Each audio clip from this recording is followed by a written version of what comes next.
Une action collective africaine s'organise pour réparer l'injustice historique. Il faut savoir que la question de la traite transatlantique des esclaves et des politiques coloniales a affecté le continent africain. Aujourd'hui, les pays africains œuvrent pour la criminalisation du colonialisme et de l'esclavage et exigent des pays coloniaux des compensations pour l'Afrique. Yasmine Sodi.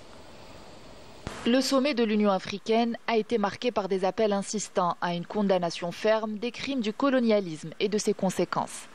Les dirigeants réclament l'adoption d'une décision reconnaissant l'esclavage, la traite et la colonisation comme des crimes contre l'humanité imprescriptibles.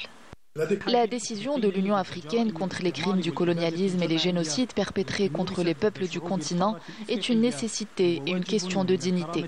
Il est essentiel que les dirigeants prennent cette position face au monde, d'autant plus que l'Union africaine est l'une des grandes organisations internationales.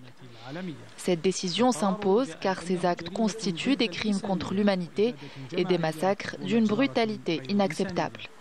L'Afrique revendique ses droits et appelle ses dirigeants à poursuivre cette démarche afin de rétablir la vérité et donner au continent l'image qui lui sied. Nous appelons les peuples africains à soutenir et à appuyer cette décision afin que justice soit rendue et que des réparations soient accordées aux victimes.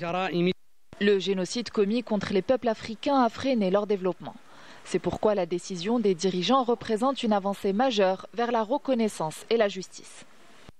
Grâce à la mobilisation des pays chargés de ce dossier, tels que l'Algérie, l'Afrique du Sud, le Togo et le Ghana, la mise en œuvre de cette décision devrait aboutir à des résultats positifs. Les puissances occidentales, notamment la France, ont en effet exploité les ressources des peuples africains, une réalité que ce processus vise à reconnaître et à corriger. Ces pays ont une longue histoire de lutte pour la libération, la justice et la construction d'États forts et modernes. L'Afrique ne saurait être complète sans l'Algérie et l'Afrique du Sud, deux nations qui ont toujours été au cœur des combats pour l'émancipation du continent. L'Afrique engage un tournant décisif dans la défense de ses droits et de sa souveraineté.